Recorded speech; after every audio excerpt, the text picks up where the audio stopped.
Is it better to break them in, or is it better to leave them not broken in to get a spiral if you're trying to turn this puppy over? Well, I'm still really trying to learn how to punt a spiral. Haven't quite figured that out yet, but I think once I figure that out, it's over. Like, I think once I figure out how to consistently hit a spiral, it's done. Says every punter ever.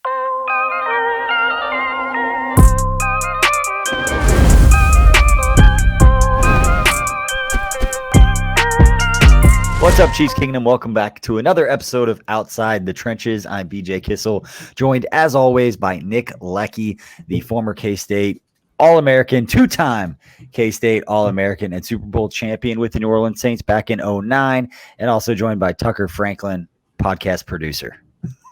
It's not quite as exciting, Tucker. I'm sorry. I'm gonna butcher this intro, but I try to build up Nick. He's All-American this, and they got Tucker. It's fair. I don't know what else to do, man. I'm sorry, Tucker. It's funny because it's true. I know. It's good. Should I have stuff written down? And I was just like, and Tucker. Let's do Tucker as like they do Brazilians, like Ronaldinho or like Pele. It's like Tucker. Yeah, just one name. And I'm down with that. Tucker. Yeah, I just do that from now on. And Tucker. And Tucker. And Camp TikTok. Nick, blah, blah, for the blah, next blah. couple of weeks. Tucker. All right, well, let's get this thing back on track. We're not even going to redo it. That's the intro, boys. So that's what we got. We appreciate all you for listening through that mess and for listening to us here on KC Sports Network, whether you're listening on the YouTube channel or whether it's one of the audio platforms on Apple or Spotify. Wherever you're at, we appreciate you for subscribing. Please tell your friends, as that is how we will grow this thing bigger and better and do more cool things. The more people that know about what we're doing. So we'll try to put out good content. You tell your friends about it. We'll do some cool stuff together. And one of the reasons that we're able to do cool stuff is because of our partners. We have 9 for KC Sports Network, and it all started with our day one partner in Jack Stack Barbecue.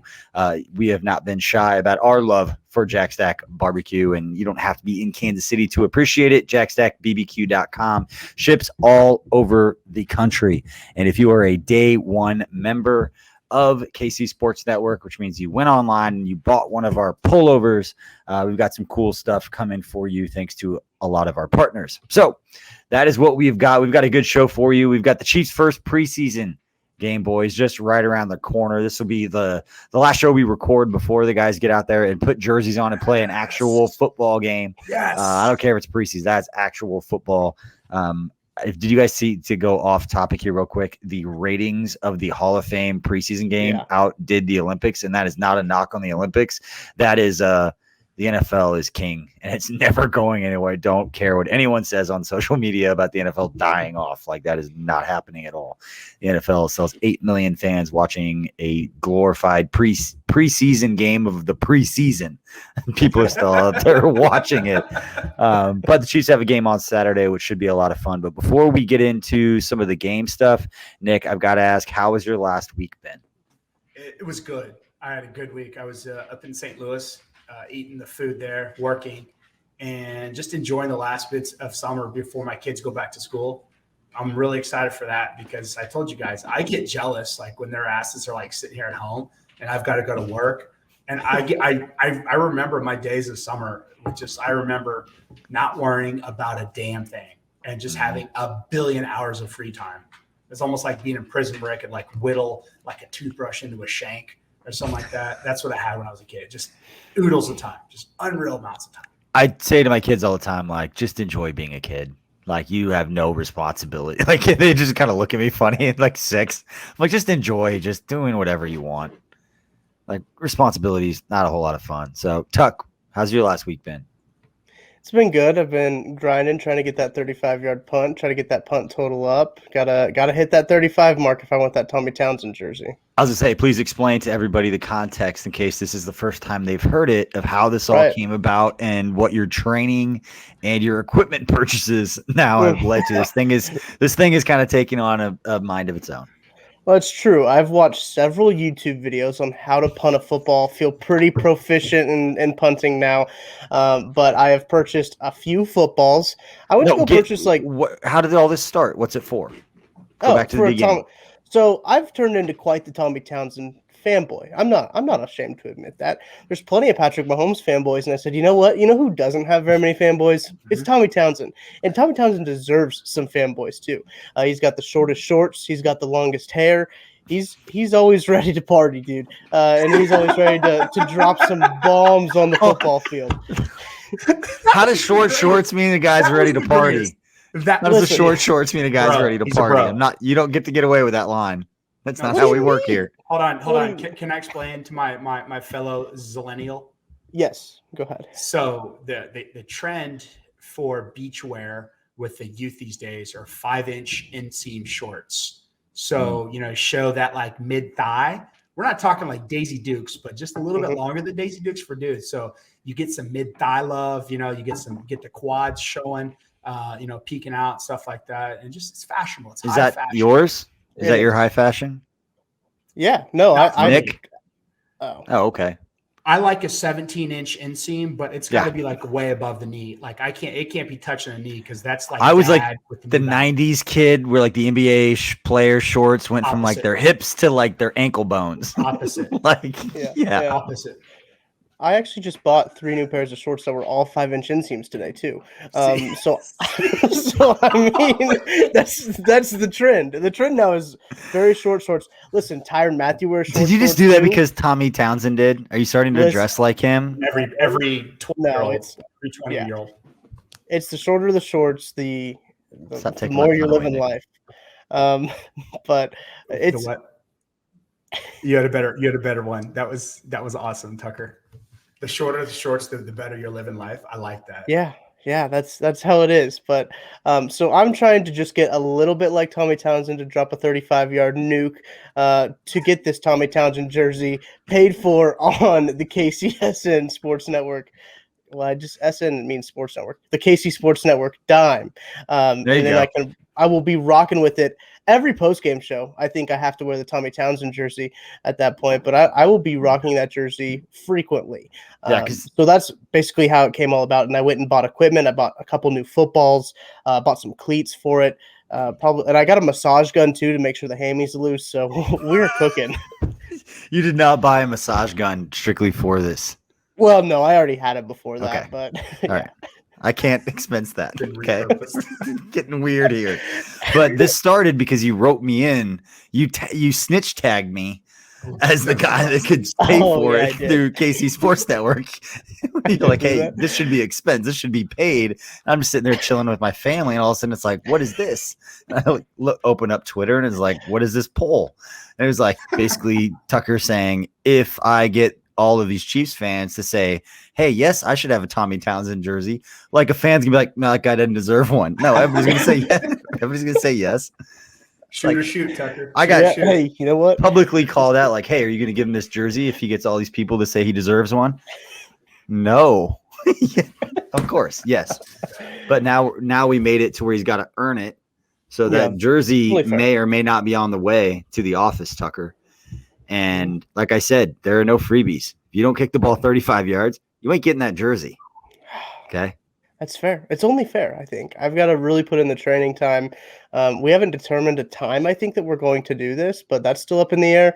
So it's going to be streamed live, I think, because it has to be. It has to be. Yeah. So I'm thinking if we can make it to a preseason game at some point, like in the parking lot, I think that would be cool.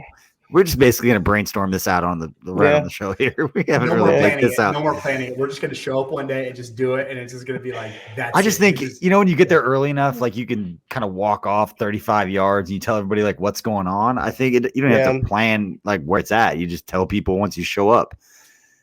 Straight up, I can eyeball 35 yards. 100%, I can eyeball 35 yards. Like, are you going to games this year, Nick? Are you going to be there?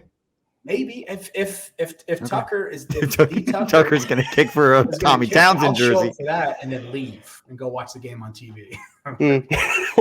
Do I get a snap? Do I get someone snapping it to me, or do I've got to do it spin into my hand? Yeah, type of deal. You're gonna have a timer. You might even have a guy blitzing off the edge and jumping at you. Okay. Do I get a full line? No. Max protect. If we can find volunteers in the crowd that are willing to be a part of this video, which I don't think would be difficult. People are going to be excited about it. If the Yeah. Garth Brooks concert the other night was any indication of what Arrowhead's going to be like, there's going to be a lot of people there. That's probably enough about my punting skills. We've already. That's probably enough talked about way the too Garth much about Brooks it. concert. I don't want to talk about that either. Fair enough. Just people be So responsible. So do you think we should care move about on each to other. The next segment? What do you think we should call it? Why do you keep poking me like this? Because I can sense your weakness. Both right of now, you. BJ. I can It's not a sense your weakness. It is a I can sense strength. your I think it's a annoyance. I can ridiculous sense your name. annoyance with I it. think it's a ridiculous name. Well, you know what, guys? I'm going to talk a little bit about not my week, but I'm talking about my day because I got to hang out with one of Tucker's old pals and Jordan Foote. Got to go to lunch with Seth Kaiser, and who's down here from Minnesota, and Nate Taylor, Josh Briscoe, his girlfriend or fiance, wife. Sorry, I don't know Lady what friend. that dynamic is. His lady friend His girlfriend, was there, and then Seth's kids were there. So, or two of Seth's village. So, it was a lot of fun. Went and had some barbecue at a rival barbecue place. Actually, we won't name that, but it's really good. As Jack Stack will always tell you, try a little bit of everything and support different Kansas City locations. So we did that. It was good to catch up with those guys, but it was always fun to talk, kind of what people are thinking and about the Chiefs and different people that we've all been creating content together for a long time. Seth and I started back at Arrowhead Pride around the same time with Craig Stout, like 12 years ago. So we've known each other a long time. That's amazing. I love Jack Stack because they're always like try everything else, but then come back to daddy. No. And we know who that is. And that's the Crown Prime beef rib. Yeah. That is daddy. That is definitely, if there is a piece of like one piece of meat in Kansas City and like Kansas City barbecue that deserves to be called daddy, is definitely the Crime Brown damn straight. beef rib. Damn straight. There's damn a lot straight. of good barbecue. And you know what? I will say that, and not to go off on this because we talked about it with like the Jack Stack folks because they're amazing. They've been huge supporters of us. The only reason that any of this happened. But I always really appreciate the way that not just Jack Stack, but all the different barbecue places in Kansas City can be competitive because every business is competitive. You want to be a successful business, but not the detriment of anyone else. And so it's actually pretty cool the way that the barbecue restaurants kind of support one another, saying, hey, try a little bit of everything. And not everybody's going to be you're going to have your favorites and your preferences, eat a little bit of all of it all the time as a Kansas City kid. But we likened it to different Chiefs content creators and all the different platforms. And we were sitting there talking with people from The Athletic, and you got the Kansas City Star, and you got Arrowhead Pride, and you've got all these different places. Seth's got a Substack deal.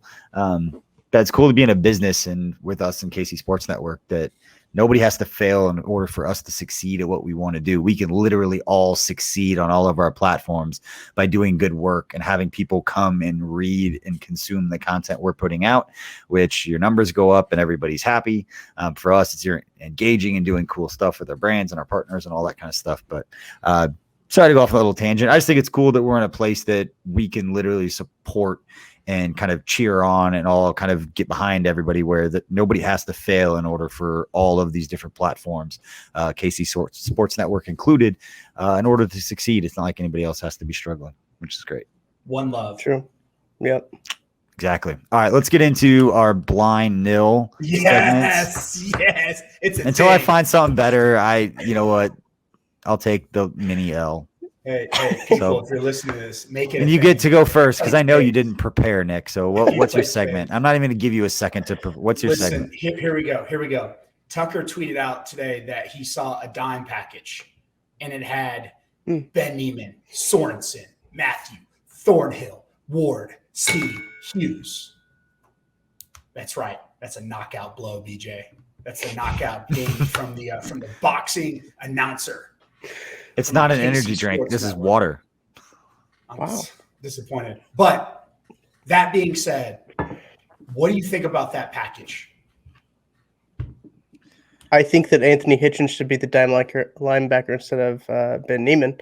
That's the only problem I had. I think that Willie Gay was also out with a concussion protocol, and I think that kind of changes things a little bit too. But Ben Neiman has been the dime linebacker for years. So that doesn't really surprise me. Nothing like that surprised me. Hughes on the outside was surprising at the beginning of camp because when the Chiefs brought him in, it was always the talk of, okay, he can play well in the slot. He looks like he'll be a slot corner. Move Snead to the outside. Snead on the outside was good at the end of last year. All that was good. That's how we kind of thought that was going to play out. Then Mike Hughes moves out to the outside. He's played well on the outside. So I like that. I like that setup right there with the dime set. I don't know about you, BJ. Who was down? Do we have a single defensive lineman? No, that was just a secondary. No, yeah, it was second. I was looking at that's kind of like the shell. Like I didn't know who was inside, but I'm assuming. Yeah, as long as you name Tyrann Mathieu, I'm good. Yeah. For like an easy cop out answer, like if he's on the field, everybody's fine. Everything will be fine. Like they're all good. No, they're all good. I like those dime packages because I like when that's the stuff when Spags gets creative, when you start having like the extra DBs out there and guys are flying around and you see L'Jarius Sneed blitzing off the edge and you're going to see these guys. L'Jarius Sneed's going to go down probably as, the all-time leader in Chiefs history in like sacks by a defensive back. I think Ron Parker has the record right now with like 7.5. It's weird. I remember these things, but because like Daniel Sorensen was going to be up there because he was a blitzing safety like that. But I could be wrong on that, but something like that. And I can kind of see that being the case. But when you go at those dime linebacker, those NASCAR packages where you have like the cane dough, like that sounds like a kind of package where he's going to have a chance to be in the mix and he's going to loop around from like the far like wide 9 to like the backside B gap. Like that's when they do that weird crazy stuff. You have that many DBs on the field because if you have a package like that, it's 3rd and 14. Like it's going to take a while for a play to develop so they can try to do something a little more creative. So when I hear all those DBs and not a lot of linebackers, I start thinking who's the DB who's coming.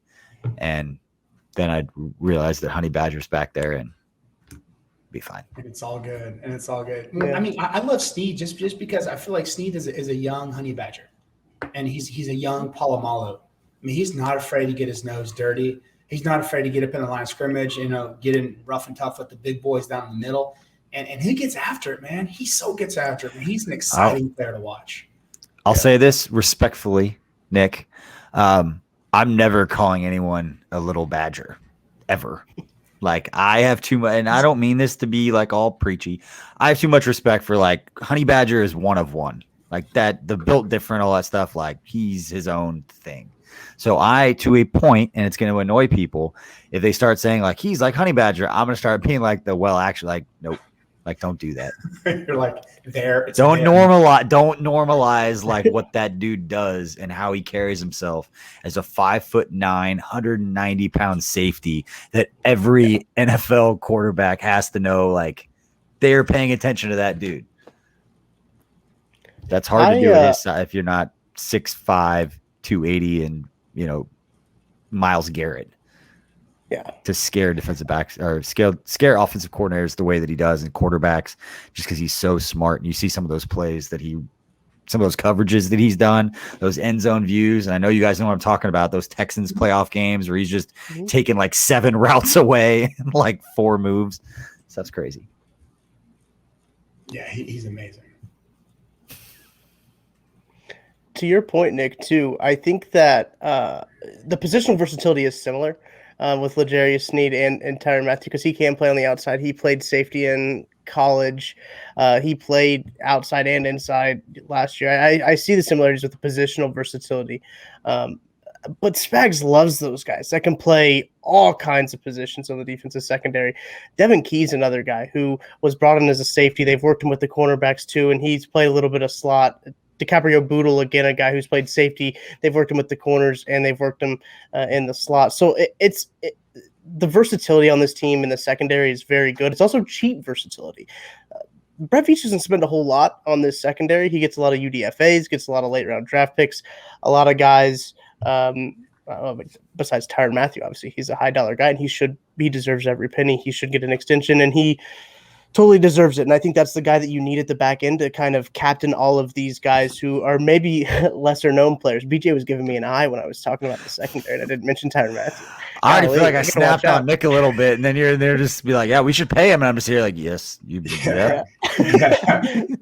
Yeah, you better say pay Tyrann or give BJ a Bang energy drink. because he will Right. snap on you. I forget for the people listening on like Apple and Spotify, they can't see like our facial That's true. expressions on like YouTube. So, but yeah, I want to ask you real quick, Tucker, about Devin Mhm. Key and DiCaprio Boodle, two players that a lot of fans and even myself personally, like I haven't heard anything of. Like I've heard them, I've seen like on social, don't know anything about those guys. Can you give like a quick, not a nerd squad type breakdown, but just kind of like a Right. quick, why are they two names that fans should be paying attention to when the game starts on Saturday and you start hearing a lot of these younger players, that those are two names that you've said that a lot of people have been talking about consistently, that when we get to Saturday, if you start hearing their names again, that's a confirmation that these are the guys that were standing out in practice. Now they're standing out in a game.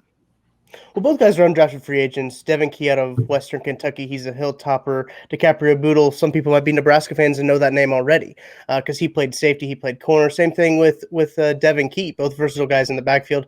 That's really Brett Veach's cup of tea. Steve Spagnuolo's cup of tea. Another guy, both of those guys are undrafted free agent guys that Brett Veach has found to make an impact really right away. DiCaprio Boodle had been taking some reps with the ones. He takes a lot of mental reps behind Tyrann Mathieu in the defensive backfield, kind of flipping his hips and everything, doing what he's supposed to be doing, shadowing him. And Devin Key's been in with the ones. When Juan Thornhill was hurt, Devin Key was the guy that came in, which can be a little shocking because, we all have ideas of Steve Spagnuolo not liking rookies in his defense because there's a complex defensive system. But they're throwing an undrafted guy, Devin Key, in there. And I'd be interested to see how much he does play on Saturday. That's really going to determine these guys. Look, I think Devin Key is going to make the roster. I think it's going to be close for DiCaprio Boodle. It's going to depend on if he plays special teams or not. But those two guys I'll really have my eyes on Saturday to see, okay, how are these guys playing? How much are they playing? And where are they playing too? I think that all really matters. Yeah, I love it. Thank you. That was actually a really good breakdown. And Tucker, I know we joke around with you a lot, but you've done a phenomenal job up at training camp for the first time, not having done it. Going up there, I know it can be overwhelming. And for any fans who go up there, it's hard when there's 90 guys on the field and you have two fields you're watching. You feel like you have to watch everything and you end up seeing nothing.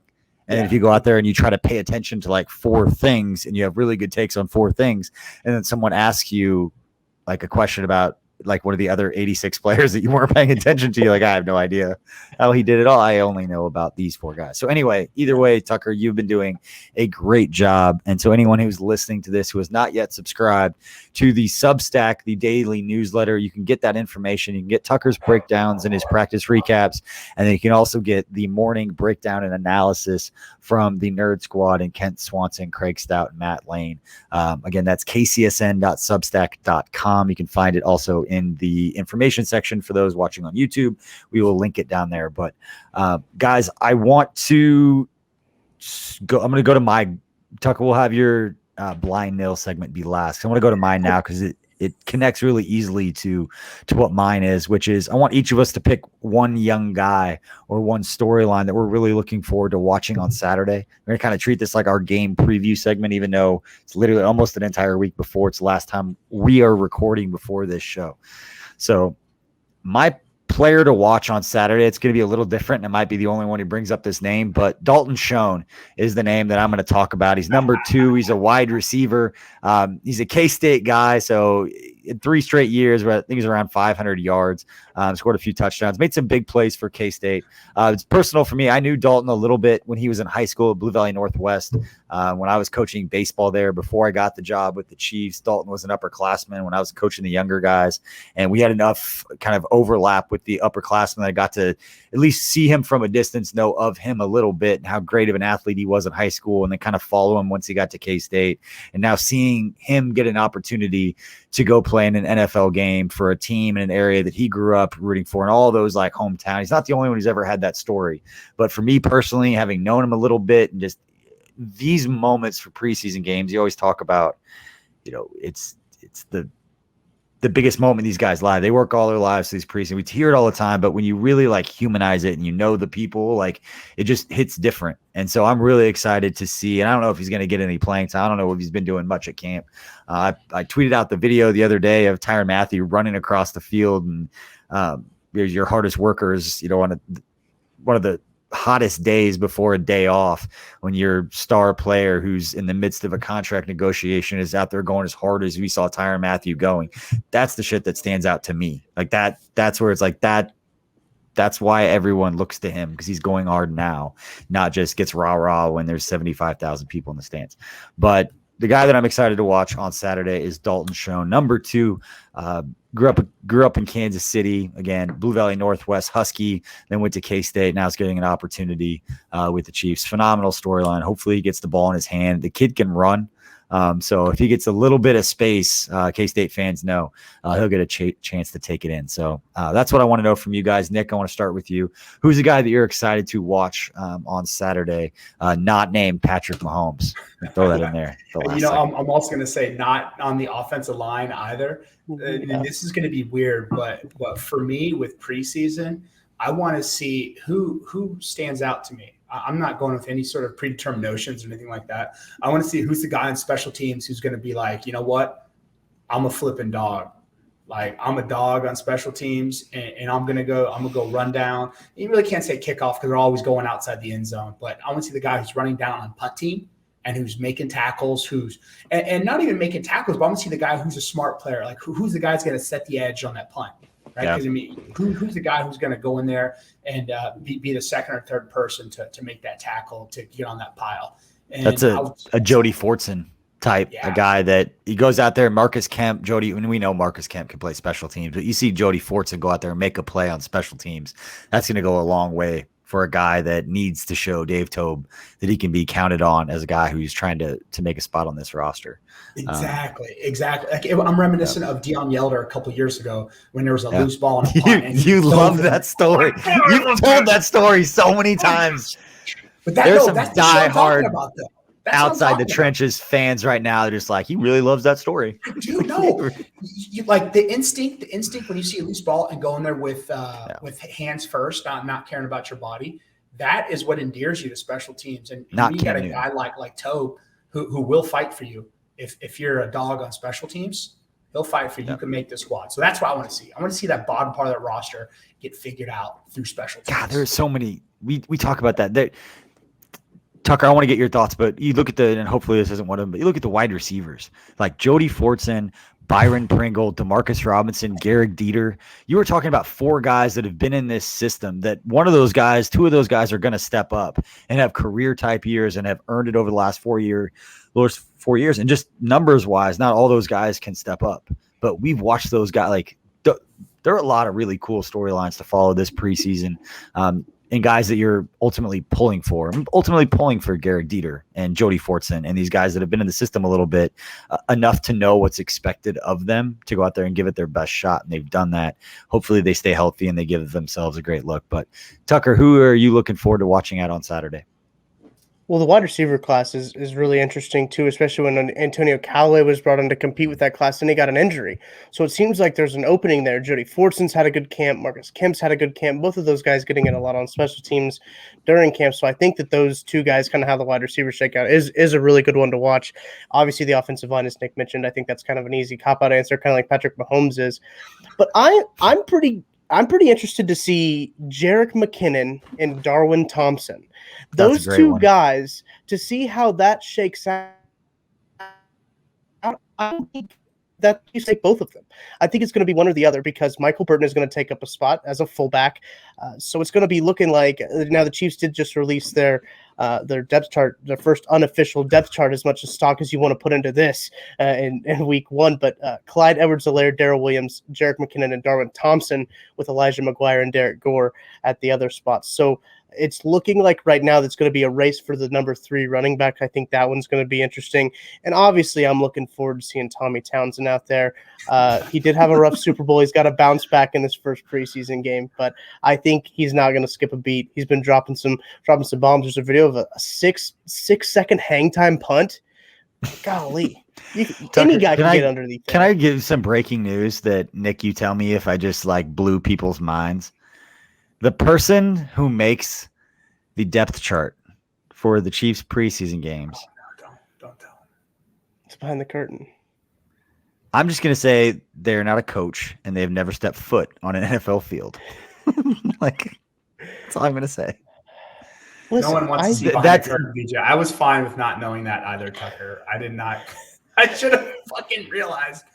All right, we're done here. That Just blew when my people mind. say like, "Oh, we shouldn't put a lot of stock into that," put even less unofficial. stock than what you think you put into it.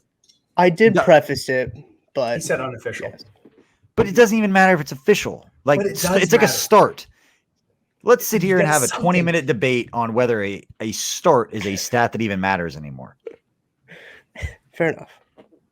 It matters because you know what I mean with Maybe for like O-linemen, offensive line, yes, but for like a O-linemen. skill player, for a running back, for a tight end, yeah. If you're that good, you're going to want to start the game with your best players. It's a start. Snaps what is a offensive better personnel snaps, grouping you're in. Snaps per whatever is good too. Yeah. Disagreeing. All right, Tucker. People get paid on starts. Which is ridiculous because you know that it's based on personnel groupings. Yeah, it is. They could screw you over if they wanted to. Yeah, like the Sam linebacker probably gets screwed a lot. That position probably does get screwed a lot in the contract negotiations, but Ooh. I think about that. That's why you have you guys here. that's why they have agents that literally have the same arguments. That's correct. So, all right, Tucker, what do you got for our last segment here? So you guys are both athletes, and I'm curious about this. So we had a little bit of weather out at Chiefs training camp on Sunday. Practice got canceled. So what is your favorite type of inclement weather to play in? You just called me an athlete, so I'm riding high right now. I'll bet you are Panama Red.